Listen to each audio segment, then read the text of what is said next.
He crashed through the surface. The dark Atlantic water smothered him as he struggled to make sense of the situation.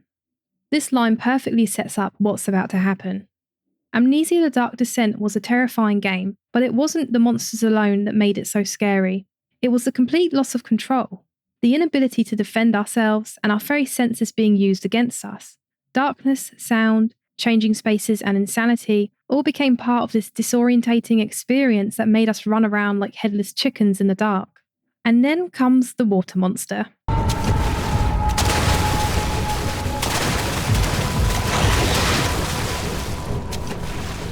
Lesser known as the Kank.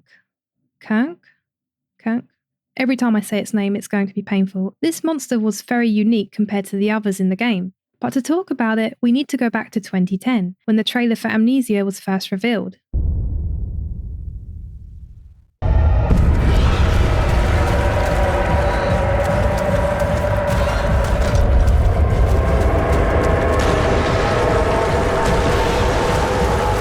I remember watching it as a teen and thinking it looked amazing, but the moment that got me so interested in playing was the final tease of this section, as something chases you through these corridors.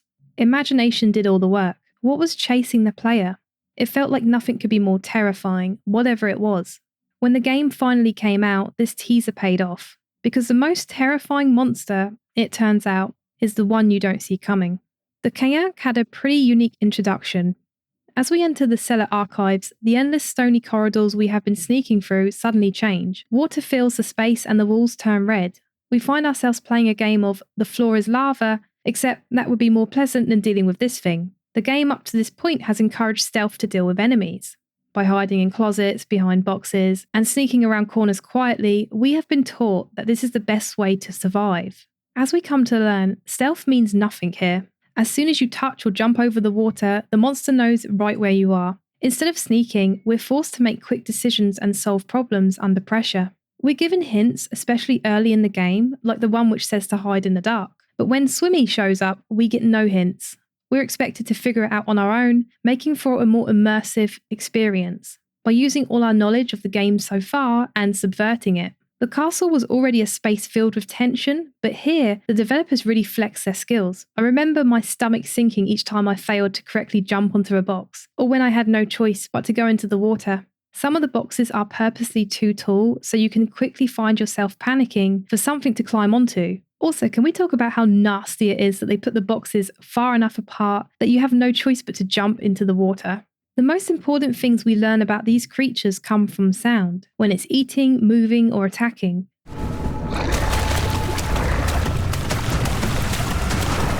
Or rely on the player learning its different noises.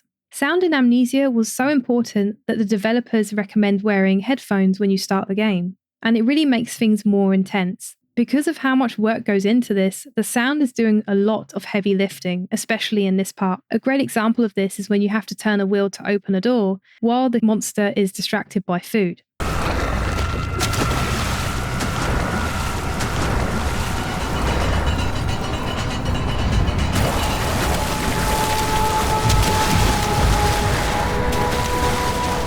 Hearing this creature munching on somebody's arm behind you while a door slowly opens in front of you is honestly disgusting. 10 out of 10 crunchy arms.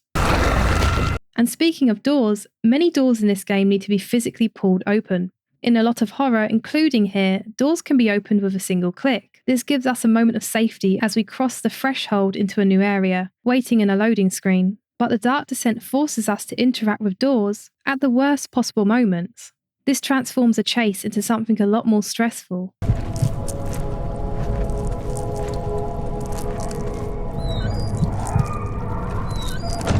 The doors almost always open towards you, meaning you have to back up towards the monster's direction, as if we weren't vulnerable enough. And even then, monsters can break doors, really undermining any safety they could provide.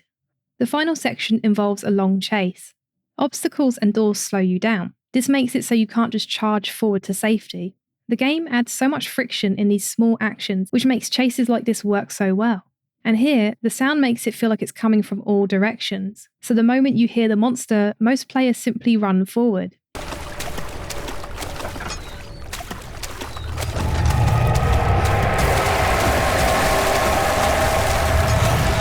When a player is made to feel this much panic, even the action of opening a stupid door can become nerve-wracking, and that's the masterful way this game creates horror. The creators focus on what friction can add to your fear. Another way that completely turns things on their head is by having no sanity drain.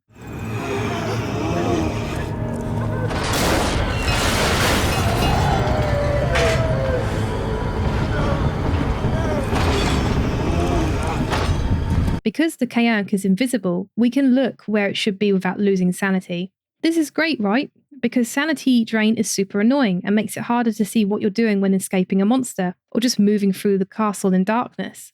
Until you realise that because you can't see it, you need to remember where it last was. If you forget where it last splashed, you're going to have a problem when you jump into that water. The only way to relocate it is with an item, or to step in yourself. Not only this, but the removal of one sound especially makes things harder. When seen by one of the gatherers, we hear this long wailing tone. It's like the scariest noise of the game. This tells us we have been seen and is used to help avoid said monster, because if you no longer hear it, the monster's not looking at you. But the water monster doesn't need to see you, and so the only warning you get is the approaching splashes. This game has built up tension one way, only to subvert its expectations here. Invisibility is also doing more than just posing a threat. By not having a design in-game, the Kayank becomes unique because it's scarier through our imagination. The final chase builds on this, using sounds and visual effects. When the water monster screeches, it sounds like it's literally right behind you.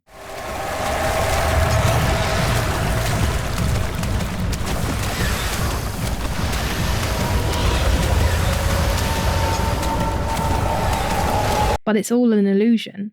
And the effect of the shaking screen combined with the eldritch horror noises all creates this symphony of chaos and terror exploding around you, making this chase scene more impactful.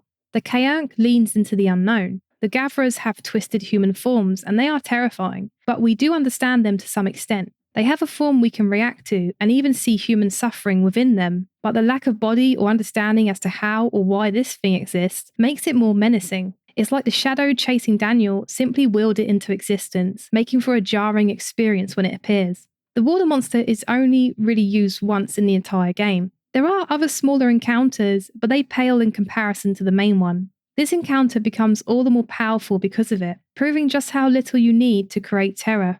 Thanks for watching! I have a few more videos planned covering Amnesia, so please stick around if you'd like to see those, and like and subscribe for more content. See you soon!